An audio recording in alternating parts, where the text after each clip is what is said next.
going to discuss about the remaining portion of protein topic जो कि आपके पास है स्ट्रक्चर ऑफ प्रोटीन। प्रोटीन का स्ट्रक्चर क्या होता है? प्रोटीन डिफरेंट स्ट्रक्चर अडॉप्ट करता है, उसके फंक्शन पे बेस करती है कि वो कैसा स्ट्रक्चर वो अडॉप्ट कर रहा है और उसका फंक्शन कैसा होगा। प्लस ये जो स्ट्रक्चर है या ये जो प्रोटीन की एक स्ट्रक्चर बन रहे हैं किस चीज पे डिपेंड कर रहा है, प्रोटीन की प्रॉपर्टीज किस पे बेस कर रही है, वो 3 कंडीशन पे बेस करती है। वो कौन सी हैं? सबसे पहले आपके पास काइंड ऑफ अमीनो एसिड, यानी कौन सी किस्म के अमीनो एसिड है वो यूज होते हैं। आपसे डिस्कस हुआ था कि टोटल 120 to 150 अमीनो एसिड्स हैं जो है वो एग्जिस्ट करते हैं, लेकिन उनमें से 20 अमीनो एसिड ऐसे हैं जो फ्रीक्वेंटली यूज होते हैं in the formation of protein. और वो अमीनो एसिड कौन से होते हैं? Glycine, alanine, glutamic acid, serine, ठीक है, और valine, arginine, leucine, tryptophan. These are certain amino acids that are used frequently in the production of protein। अब इसमें क्या है आपके पास? काइंड ऑफ अमीनो एसिड, यानी अगर जैसे फॉर एग्जांपल हम सपोज कर लेते हैं कि एक अमीनो एसिड है वो ए है, ठीक है, इसके बाद दूसरा अमीनो एसिड बी है, तीसरा अमीनो एसिड है वो सी है, चौथा अमीनो एसिड आपके पास डी है एंड सो ऑन। ये एक प्रोटीन की जो है वो चेन बन रही है। अब इसमें sequence of kind of amino acid का मतलब ये है कि जो ए है वो एक टाइप का अमीनो एसिड है, दूसरा बी है वो बी टाइप का अमीनो एसिड है, जो सी है वो अलग है, इनकी नेचर अलग है, ठीक है। ये एसिडिक है, ये बेसिक है, ये न्यूट्रल है। न्यूट्रल अमीनो एसिड का मतलब होता है जिसमें जो अमीनो एसिड का बेसिक स्ट्रक्चर प्रेजेंट हो, कोई एक्स्ट्रा अमीनो ग्रुप अटैच ना हो या कोई एक्स्ट्रा कार्बोक्सिलिक ग्रुप जो है वो उसके साथ अटैच नहीं होगा, तो हम उस अमीनो एसिड को न्यूट्रल बोलते हैं। तो तीनों जो अमीनो एसिड हैं वो एक दूसरे से डिफरेंट है। This is kind of amino acid, ठीक है। ये भी डिपेंड करती है, अगर एक अमीनो एसिड के अंदर सिर्फ बेसिक आ जाए अमीनो एसिड तो उस प्रोटीन की नेचर क्या हो जाएगी? बेसिक हो जाएगी डेफिनेटली। दूसरे में अमीनो एसिड जो है वो आ जाए, एसिडिक अमीनो एसिड आ जाए तो उसकी नेचर भी एसिडिक हो जाएगी, और जिसमें ज्यादा न्यूट्रल आ जाएंगे तो फिर वो प्रोटीन न्यूट्रल हो जाएगी, उसके ऊपर कोई चार्ज जो है वो नहीं होगा। This is kind of amino acid. दूसरे नंबर पे आपके पास आ जाता है sequence of amino acid. Sequence का मतलब होता है तरतीब, यानी एक अगर अमीनो एसिड है फॉर एग्जांपल उसको हम 1 नंबर दे रहे हैं, 1 के बाद 2 आना चाहिए, 3 आना चाहिए, फिर 4 आना चाहिए। This is sequence. अगर अमीनो एसिड में एक के बाद 4 नंबर अमीनो एसिड आ जाए, फिर आपके पास 3 आ जाए, तो आपके पास जो प्रोटीन की नेचर है वो एक दूसरे से डिफरेंट होगी। फॉर एग्जांपल जैसे मैंने A B C D, this is the simple sequence. ये प्रोटीन को कोड करके जो आपके पास जी प्रोटीन है, इस जी प्रोटीन में क्या करना है? उसकी एक्टिविटी करनी है या उसने कैरी करना है। फॉर एग्जांपल लेट्स सपोज जो है वो हीमोग्लोबिन जैसे है आपके पास, उसने कैरी करना है प्रोटीन। ये सीक्वेंस प्रोटीन की एक है जो कैरियर प्रोटीन के तौर पे काम करेगी। अब इसके सीक्वेंस में थोड़ा सा चेंज आ जाए, फॉर एग्जांपल ए के बाद दोबारा ए लग जाए, ए की जगह क्या प्लेस हो जाए? ए। This is another sequence of amino acid, ठीक है। अब इस प्रोटीन के इस सीक्वेंस के चेंज होने की वजह से जो नेचर ऑफ प्रोटीन है वो भी क्या हो जाएगी? For example D. क्लियर? अब इसका क्या है? तीसरे नंबर पे आ जाता है number of amino acid. Number of amino acid का मतलब ये है कि कुछ प्रोटीन्स ऐसी होती हैं, यानी 10,000 प्रोटीन हमारी बॉडी के अंदर होती है, ह्यूमन बीइंग के अंदर, जो उसका स्ट्रक्चर बना रही है। अब उन प्रोटीन्स के अंदर सारी अमीनो एसिड के अंदर जो नंबर ऑफ अमीनो एसिड है वो सेम नहीं है, यानी किसी में आपके पास 100 भी होगा, किसी में 100 मोर होगा, किसी में मोर देन 1000 होंगे। तो ये जो नंबर ऑफ अमीनो एसिड है ये भी प्रोटीन के नेचर, प्रोटीन के फंक्शन के साथ साथ उसके साथ चेंज होता रहता है। दूसरी बात आप लोगों ने ये याद रखनी है, ये सारी चीजें चाहे वो अमीनो एसिड की काइंड है, सीक्वेंस है, या नंबर ऑफ अमीनो एसिड है, कौन डिटरमिन कर रहा है? इसके पीछे एक हमारा कंट्रोल सेंटर है जिसको हम बोलते हैं न्यूक्लियस। उसके अंदर क्या प्रेजेंट होता है? DNA. That is the basic mechanism या बेसिक कोडिंग सीक्वेंस को प्रोवाइड करेगा आपको, तब जाके आपके पास वैसी प्रोटीन बनेगी। वो जैसा चाहेगा कि ए के बाद ए लगना है तो आपके पास कोड भी वैसा ही आएगा कि ए के बाद आप ए प्लेस करना है अमीनो एसिड, तब जाके ये प्रोटीन हमने बिल्ड करनी है। तो एक जो डीएनए है उसके अंदर छोटे छोटे पीसेज हैं जिसको हम जीन बोलते हैं, और वो जीन असल में डिटरमिन करती है this one kind of protein. अब आ जाते हैं इन सारी कंडीशंस को देखने के बाद हम आगे मूव करते हैं, जो कि हम हमारा टॉपिक है स्ट्रक्चर ऑफ प्रोटीन। उसमें सबसे पहले आपके पास है प्रोटीन का primary structure. Class primary structure क्या होता है? प्राइमरी स्ट्रक्चर का मतलब है कि सिंपल सीक्वेंस अमीनो एसिड का एक लॉन्ग चेन, ठीक है। जैसे एक ए बी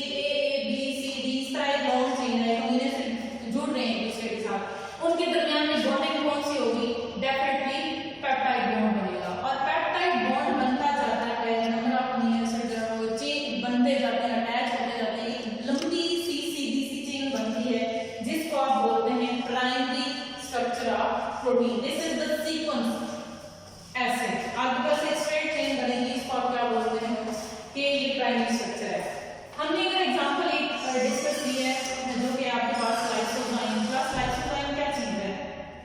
लाइसोजाइम बेसिकली एक एंटी बैक्टीरियल जो है वो आप प्रोटीन बोल सकते हैं या एंजाइम बोल सकते हैं, एंजाइम के प्रोटीन्स होते हैं। तो जो ये लाइसोजाइम है इसके अंदर 129 अमीनो एसिड पाए जाते हैं। अब इस प्रोटीन के अंदर देखिए आपके पास 129 जो है वो अमीनो एसिड है, तो ये छोटी प्रोटीन होगी, इसमें जो नंबर ऑफ अमीनो एसिड्स है वो कम है।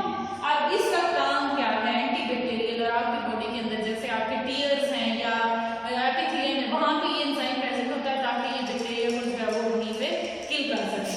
इसी तरह लाइसोजाइम में बहुत जगह भी आप लोगों ने अपनी लाइफ में पढ़ा होगा कि ये प्रेजेंट होता है बैक्टीरियोफेज जो होता है उसकी टेल फाइबर के अंदर, और ये क्या करता है? सेल वॉल को डिसॉल्व करता है, ठीक है, ये बैक्टीरिया को अपनी उसकी एक्टिविटी को स्टॉप करता है, जो एंटी बैक्टीरियल एंजाइम है। इसके अंदर क्या है? 129 अमीनो एसिड है। सेकंड में हमने एग्जांपल ये प्राइमरी स्ट्रक्चर की, this is the most important example, that is insulin. Insulin क्या चीज है? क्लास पहले तो इसका इंट्रोडक्शन देते हैं।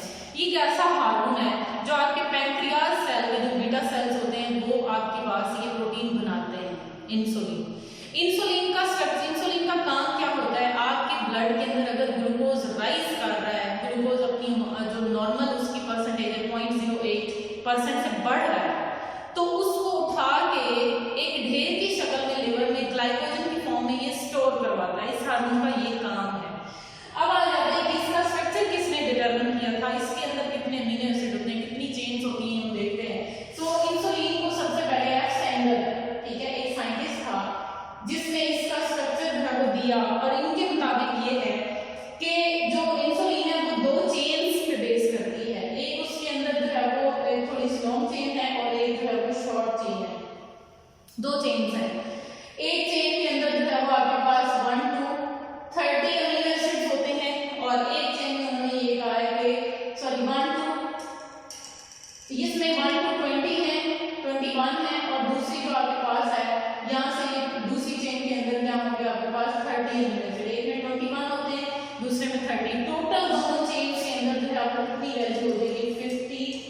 51 अमीनो एसिड्स, ठीक है जी, 51 अमीनो एसिड। सेंगर के मुताबिक ये है कि इंसुलिन के अंदर कितने अमीनो एसिड्स हैं? 51 है, दो चेन्स हैं 30 और 21 की। अब आ जाता है एक और चीज कि आपको हमने जो है वो मैंने पहले भी बताया था कि सिस्टीन एक ऐसा अमीनो एसिड है जिसके अंदर जो उसकी साइड चेन है उसके लास्ट पे हाइड्रोजन सल्फाइड प्रेजेंट होता है, सल्फर और हाइड्रोजन प्रेजेंट होते हैं। अब जब भी वो किसी भी चेन के अंदर, किसी प्रोटीन के अंदर वो आ जाता है तो फिर उसके अपोजिट भी सिस्टीन आएगा, तो वो दोनों आपस में एक लिंक बनाते हैं। उस लिंक को आप क्या बोलते हैं? सल्फाइड बॉन्ड, ठीक है। कैसे? यहाँ पे एक सिस्टीन प्रेजेंट है, यहाँ पे भी फॉर एग्जांपल दूसरी चेन में भी सिस्टीन प्रेजेंट है, दोनों चेन्स आपस में ज्वाइन हो रही हैं, वो कैसे होंगी? वो यहाँ पे एक सल्फर प्रेजेंट है, ठीक है, हाइड्रोजन रिमूव करके, इसका भी दूसरा यहाँ पे सल्फर प्रेजेंट है, इन दोनों का हाइड्रोजन रिमूव कर दिया जाता है, हाइड्रोजन जो है वो 2 हाइड्रोजन की फॉर्म में ये निकाल दिया गया इलेक्ट्रॉन्स के साथ, और इन दोनों के दरमियान ये जो दो अमीनो एसिड्स हैं इनके दरमियान एक लिंक बनता है जिसको आप बोलते हैं हाइड्रोजन सल्फाइड, डाइसल्फाइड, ठीक है। अगर आपको फिर भी यहाँ पे क्लियर है, इस बात में आपको बताती हूँ सिस्टीन क्या होता है। CH2 हाइड्रोजन और अल्फा कार्बन पे जो R चेन है उसमें CH2 एक मेथाइल ग्रुप के साथ जो है वो एक इसके साथ ग्रुप के साथ क्या अटैच होता है, यहाँ पे ये सल्फाइड बॉन्ड होता है S, ठीक। अब ये वाला जो हाइड्रोजन सल्फर लास्ट पे प्रेजेंट है ये हाइड्रोजन रिमूव करवा देता है, इसका S दूसरे के किसी अमीनो एसिड, दूसरे सिस्टीन के अमीनो एसिड के साथ या दूसरे सिस्टीन के साथ एक लिंक बनाता है जिसको आप बोलते हैं हाइड्रोजन सॉरी डाइसल्फाइड लिंकेज। तो सेंगर ये कहता है कि जो इंसुलिन है उसकी दो चेन्स हैं, दोनों चेन्स के अंदर जो है वो एक 50 amino acids, total 51 amino acids हैं, एक चेन में 21 होता है दूसरे में 30 होता है, वो दोनों चेन्स आपस में ज्वाइन करती हैं तो किसके तरीके से लिंक करती हैं? वो डाइसल्फाइड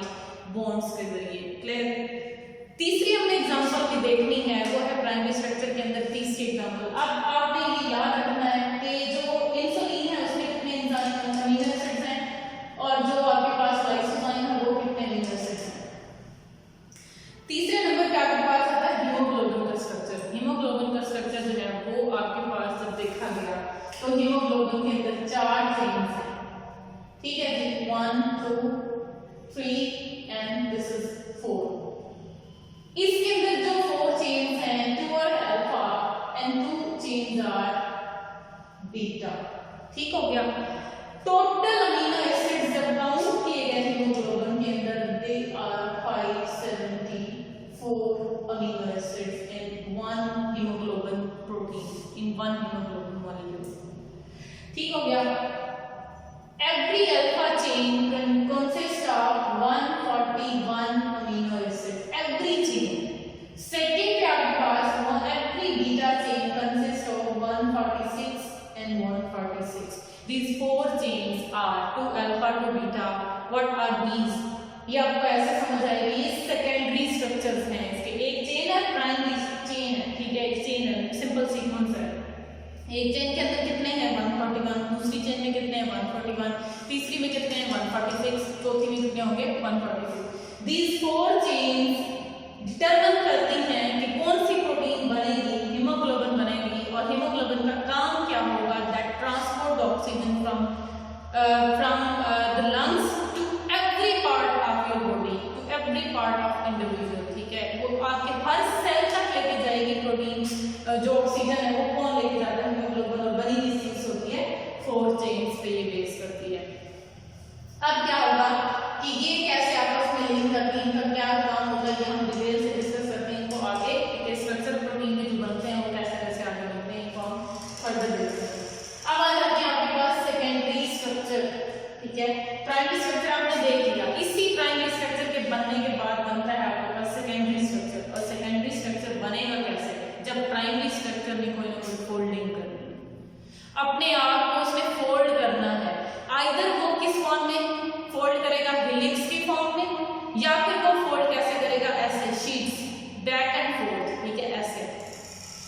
यहां से स्टार्ट करेगा ना चेन, उसको बल देगा बैक साइड पे, फिर उसको उल्टा करके फिर इसके साथ ये एक शीट बनेगी, ठीक है। तो जो फोल्डिंग होती है, कॉइलिंग ऑफ पॉलीपेप्टाइड है, that is known as secondary structure. And secondary structure can be fold into 2 categories, can be fold into 2 figurations. Configuration इसकी क्या है जी, अल्फा हेलिक्स बना सकता है, प्लीटेड शीट भी बनाता है। प्लस हेलिक्स का मतलब स्पाइरल, यानी अपने आप को जो क्या करती है पॉलीपेप्टाइड, अपने आप को स्प्रिंग की शक्ल में जो है वो अपने आप को फोल्ड करती है। दूसरे नंबर पे आपके पास है प्लीटेड शीट। प्लीटेड शीट का मतलब होता है कि जैसे आपके पास एक पेज है, उसको आप पेज को फोल्ड करो, ठीक है, बिल्कुल वैसे ही है। ये एक लंबी सी, फॉर एग्जांपल ये एक थ्रेड है, इस थ्रेड को आपने इस तरह फोल्ड करना है कि ऐसे और ऐसे, ये आपके पास एक शीट है, ऐसे बैक एंड फोर्थ, ठीक है। इसके साथ ये आपको बीटा प्लीटेड शीट दिखाई है। इन दोनों को हम डिटेल से डिस्कस करते हैं, आपको समझ आएगा ये स्ट्रक्चर ऑल्सो। अल्फा हेलिक्स, ये शीट है, यानी ये पेप्टाइड है, इसको आपने इस फॉर्म में टर्न देना है। ये कैसे होगा, ये ऐसे होगा, ठीक।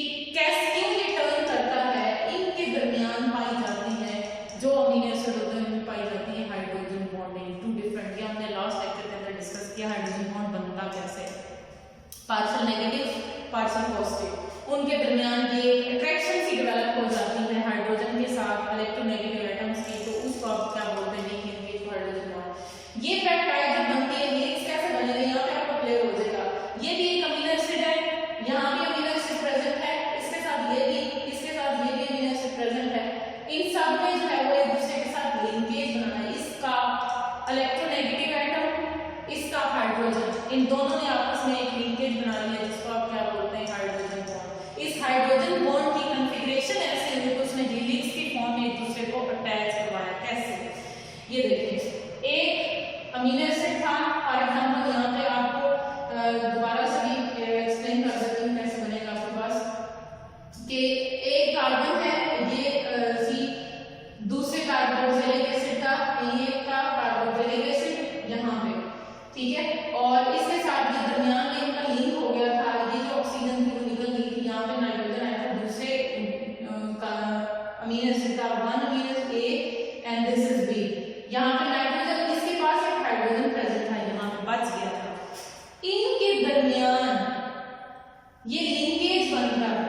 और इस अट्रैक्शन को आपने बोला था हाइड्रोजन बॉन्ड है। अगर ये ऐसे स्ट्रेट चेन में हाइड्रोजन बॉन्डिंग डेवलप हुई है तो उससे बनता है हेलिक्स। उनको ऐसे पॉलीपेप्टाइड को टर्न देगा तो वो स्पाइरल बन जाएगा।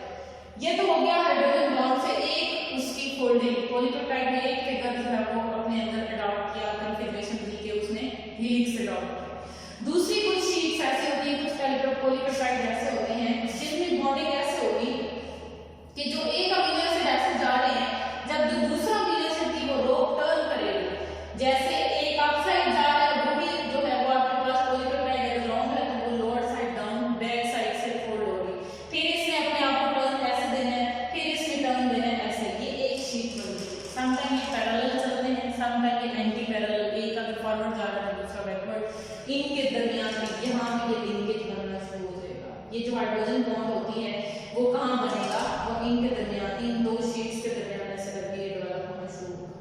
तो इसकी वजह से जो है वो ये एक ऐसी दूसरी कन्फिग्रेशन अडॉप्ट करते हैं जिसको आप क्या नाम देते हैं, बीटा प्लेटेड शीट्स।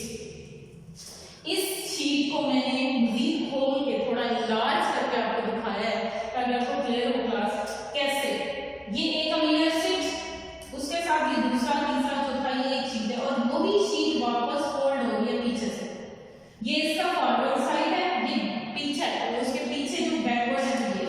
अब ये सारे के सारे इन दो सारे अमीनो एसिड से दरमियान इसका अगर इलेक्ट्रोनेगेटिव एटम तो इसका हाइड्रोजन एटम अमीनो ग्रुप के ऊपर प्रेजेंट होगा, उन दोनों ने आपस में एक वीक लिंकेज बना लेना है, that is indicating in the form of dots, ठीक है। और ये क्या डॉट्स हैं, ये हाइड्रोजन बॉन्ड है, ये एक क्लिपिंग है ऐसे करके, ये प्लीट्स बन रहे हैं फोल्डिंग, ठीक है ऐसे। अब आ जाते हैं कि जो सेकेंडरी स्ट्रक्चर है उसके अंदर बॉन्डिंग कौन कौन सी हो रही है। इसमें आपके पास यहाँ भी हाइड्रोजन बॉन्ड प्राइमरी स्ट्रक्चर के अंदर डेवलप हुआ तो वो सिर्फ आपके पास इन शीट्स को आपस में रखने के लिए।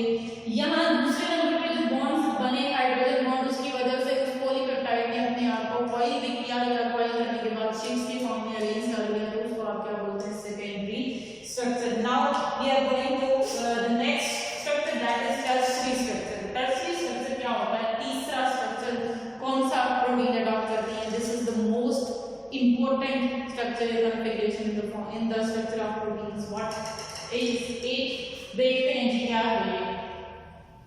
इसमें आपके पास क्या होगा कि जो फोल्डिंग इसने अडॉप्ट की है सेकेंडरी स्ट्रक्चर ने, अब मजीद उन्होंने आपस में फोल्ड करना है, मींस अल्फा हेलिक्स और बीटा प्लेटेड शीट ने आपस में ऐसे फोल्ड करना है कि एक और स्ट्रक्चर, एक ग्लोबलाइज स्ट्रक्चर बनेगा, एक 3D स्ट्रक्चर बनेगा जिसको आप बोलते हैं tertiary structure. This is the most important structure in the history of protein, ठीक है। अब आते हैं कि बनते कैसे हैं। 3D शेप 3 डायमेंशनल शेप होती है। ये एक सिंपल आपके पास पॉलीपेप्टाइड था, ये दो तरह के आपके पास जो है वो बने। अब इन्होंने आपस में कैसे फोल्ड होना है वो आप देखते हैं। सबसे पहले ये आपके पास जो ब्लैक डॉट है ये आपको हेलिक्स एक दिखाया गया, ये जो टर्न है दिस इज हेलिक्स और यहाँ से बैक एंड फोर्थ जो जा रहा है ये बीटा प्लेटेड शीट्स का हो रहा है। कैसे ये दूसरे के साथ ज्वाइन होते हैं देखते हैं। सबसे पहले एक अमीनो एसिड आपके पास यहाँ पे प्रेजेंट था जिसको हमने लेबल किया ए, दूसरा अमीनो एसिड आपके पास ये प्रेजेंट है जिसको हमने लेबल किया फॉर एग्जांपल बी। इन दोनों के इलेक्ट्रोनेगेटिव हाइड्रोजन के साथ एक दूसरे के साथ लिंक किया तो इन्होंने बनाया एक weak linkage that is hydrogen bond. फिर आ जाते हैं कि यहाँ पे कुछ ऐसे अमीनो एसिड होते हैं जिनको हमने लेबल दिया था that are hydrophobic amino acid, जो पानी से दूर भागते हैं। उन्होंने अपने आप को ऐसे शीट में फोल्ड करना है, ऐसे कॉन्फ़िगरेशन लेनी, उनको पानी से छुपाना है। पानी अगर उसकी साइडों पे प्रेजेंट है तो वो अंदर खो जाएंगे, ऐसे छुप जाएंगे, घुस जाएंगे अंदर। जब वो दो हाइड्रोफोबिक अमीनो एसिड एक दूसरे के साथ आएंगे उनके दरमियान एक थोड़ी बहुत इंटरेक्शन डेवलप होगी, उसको आप बोलते हैं हाइड्रोफोबिक इंटरेक्शन। ये जो ब्लैक लाइन है it is indicating one amino acid that is hydrophobic and the second line this indicating another amino acid that is also hydrophobic। और उनके दरमियान अगर इंटरेक्शन बन रहा है, लिंकेज बन रहा है तो उसको आप क्या बोलते हैं, हाइड्रोफोबिक इंटरेक्शंस। तो जो टर्शियरी स्ट्रक्चर होता है उसमें हाइड्रोजन बॉन्ड भी बनता है, उसमें हाइड्रोफोबिक इंटरेक्शंस भी पाई जाती है। अब आगे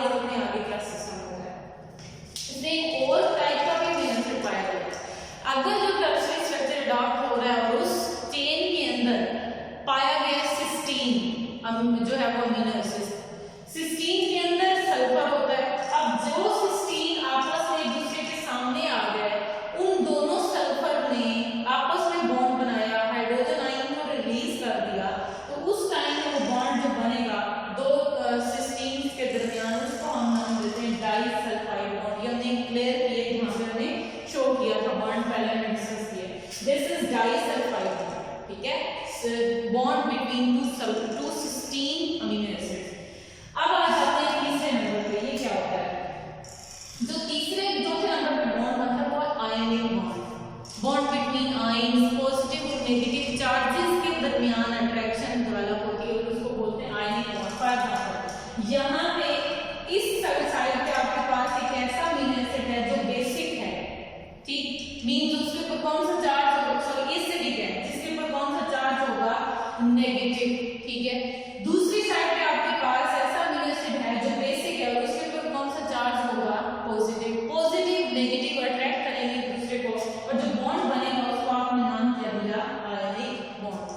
तो आपके पास जो टर्शियरी स्ट्रक्चर है उसमें 4 टाइप्स की बॉन्डिंग आती है। एक हाइड्रोजन बॉन्ड, दूसरी जो है वो डाइसल्फाइड बॉन्ड या लिंकेज, तीसरे नंबर पे हाइड्रोफोबिक इंटरेक्शन, और जो फोर्थ वन है that is ionic bond formation. तो इस वजह से जाके वो आपके पास final tertiary structure, a globe like structure will develop at the end of at after the configuration of these type of bonds, ठीक है जी। उसके बाद आते हैं quaternary structure. This is the fourth structure of protein. इसमें simple क्या होता है, टर्शियरी स्ट्रक्चर की एग्रीगेशंस, जो टर्शियरी स्ट्रक्चर बने हैं, ठीक है, टर्शियरी स्ट्रक्चर जो बन गए हैं, अब उन्होंने जब 2 से ज्यादा इकट्ठे होना शुरू हो जाएंगे तो हम उसको क्या बोलते हैं, क्वाटरनरी स्ट्रक्चर्स, ठीक है जी। एग्रीगेशन और accumulation of 2 or more polypeptides। Class confuse नहीं होइएगा कि टर्शियरी स्ट्रक्चर में समटाइम अल्फा शीट्स जो है वो 3D स्ट्रक्चर अडॉप्ट करेंगी, समटाइम वो दोनों मिलकर 3D स्ट्रक्चर भी अडॉप्ट कर सकते हैं। तो अगर सिर्फ अल्फा शीट है, फॉर एग्जांपल हीमोग्लोबिन की हम एग्जांपल ले रहे हैं, अल्फा शीट से उन्होंने 3D अलग, एक अल्फा ने 3D अलग ले लिया, दूसरी अल्फा ने अलग ले लिया, तीसरे बीटा जो चेन थी उसने अलग अपना टर्शियरी बनाया या ग्लोबल स्ट्रक्चर बनाया, और फोर्थ जो अल्फा थी, फोर्थ चेन अल्फा थी, बीटा थी, उसने अपना एक अलग बना लिया। जब इकट्ठे होंगे तो वो एक एग्रीगेशन होगी, और उस एग्रीगेशन को हम क्या बोलेंगे, क्वाटरनरी स्ट्रक्चर्स, ठीक है। अब आपके पास इधर भी हमने एग्जांपल कोई हीमोग्लोबिन की दी है कि accumulation of 2 or more polypeptides। आपके पास एक पॉलीपेप्टाइड है अल्फा, उसने एक लिया कॉन्फ़िगरेशन 3D स्ट्रक्चर लिया, टर्शियरी स्ट्रक्चर बनाया उसने, दूसरी अल्फा आई उसने अपना बना लिया, जो आपके पास एक और बीटा थी उसने अपना बनाया, दूसरी जो बीटा चेन थी उसने अपना बना लिया। अब इन सब ने इकट्ठे होके एक दूसरे के साथ लिंक करना है और एक प्रोटीन के तौर पे काम करना है। वो प्रोटीन कौन सी होगी, वो है आपके पास हीमोग्लोबिन, ठीक है। हीमोग्लोबिन का काम क्या है, ऑक्सीजन कैरिंग, और ऑक्सीजन कैरिंग तब पॉसिबल होती है जब ये आपके पास एक फिगर बनती है। अच्छा जी, उसके बाद एक चीज क्लास आपने सुना होगा कि अगर आपके प्रोटीन स्ट्रक्चर के अंदर थोड़ा सा भी चेंज आ रहा है, उसका मिस कोड हो जाए, तो फिर वो प्रोटीन अपना फंक्शन परफॉर्म नहीं करती है। उसमें आपके पास जो कॉमन एग्जांपल हम लेते हैं वो हीमोग्लोबिन की है। उसके अंदर डिजीज कौन सी आ जाती है, उस पर्सन को हम डिजीज पर्सन बोलते हैं जो अपना काम परफॉर्म प्रोटीन नहीं करवा रही होती, ठीक है। और उसके अंदर कॉमन एग्जांपल आपके पास आती है सिकल सेल एनीमिया की, यानी कि जो आरबीसी है, ठीक है, उसमें नॉर्मल उसका जो शेप होती है, नॉर्मल आरबीसी की शेप से ऐसे इसकी इलेक्ट्रिकल शेप होती है, अगर इस शेप से उसने कौन सी शेप लेनी है, सिकल, ठीक है, जैसे आपके पास एक दराती होती है वैसे उसने शेप लेनी है। तो सरफेस एरिया दोनों सेल्स के अंदर डिस्टर्ब हो जाता है, एक में ज्यादा होता है तो ऑक्सीजन जल्दी उसके साथ रिएक्ट होती है, दूसरे में सरफेस एरिया कम हो गया तो ऑक्सीजन की कैरिंग कैपेसिटी भी कम हो जाती है उस प्रोटीन के साथ। तो उस वजह से ऑक्सीजन प्रॉपर तरीके से पहुंच नहीं पाती है, तो अल्टीमेटली पर्सन है, डिजीज पर्सन है, वो डाई कर जाता है। लेकिन उसके पीछे रीजन क्या है, क्यों होता है, वो हम देखते हैं। वो क्या है आपके पास क्लास के जो बीटा चेन हमने बोली, ठीक है, बीटा, इस बीटा चेन के अंदर 1 2 3 4 5 6 ये वो अमीनो एसिड आना है जो नॉर्मल चेन के अंदर आना चाहिए, ग्लूटामिक एसिड,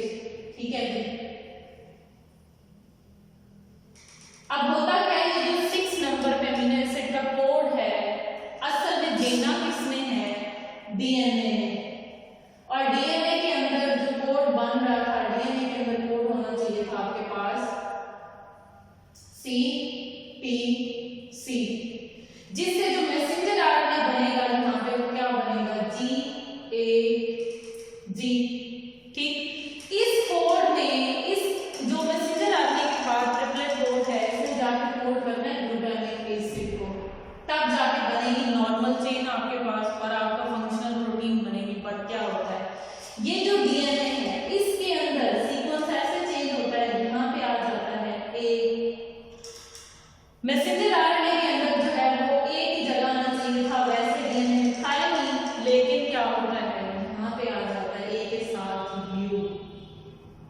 समझ आई? अब ये जो कोड है वो किसको कोड करता है, वो है वेलिन, एक और अमीनो एसिड जो आपकी जो फंक्शनल प्रोटीन है उसको कोड नहीं करता। तो क्या होगा, जब ये स्ट्रक्चर यहाँ पे 6 नंबर पे चेंज आया तो ये वाला कोड आ गया, क्या होगा यहाँ पे ग्लूटामिक एसिड की जगह क्या लगेगा, वेलिन। और जब वेलिन लगता है तो आपकी नॉर्मल जो प्रोटीन का स्ट्रक्चर बन रहा था बीटा चेन में वो वैसा डेवलप नहीं होता। अल्टीमेटली जो प्रोटीन अपनी कैरिंग कैपेसिटी है वो कम कर लेगी और उसका सेल क्या बन जाएगा आपका आरबीसी सिकल सेल।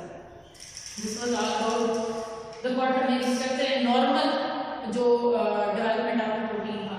अब आ जाते हैं कि फंक्शन का प्रोटीन, जो प्रोटीन इतने सारा हमने डिस्कस किया उसके क्या काम है, क्या जरूरियात है उनकी आपकी लाइफ के अंदर। तो मोस्टली हमारी बॉडी का 50% जो प्रोटीन पे बेस करता है। एनिमल्स में जो प्लाज्मा मेम्ब्रेन है उसमें भी प्रोपोर्शन सबसे ज्यादा प्रोटीन्स का होता है, ठीक है, in case of organic compound. अब हम देखते हैं सबसे पहला फंक्शन स्ट्रक्चर।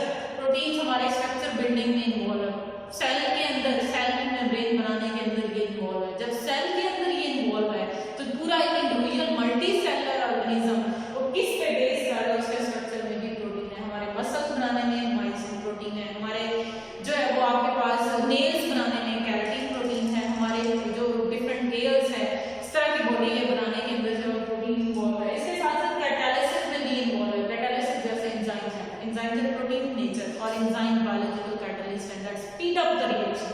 और स्पीड अप करने के लिए जो हमने उसको वर्ड दिया वो कैटालिसिस है।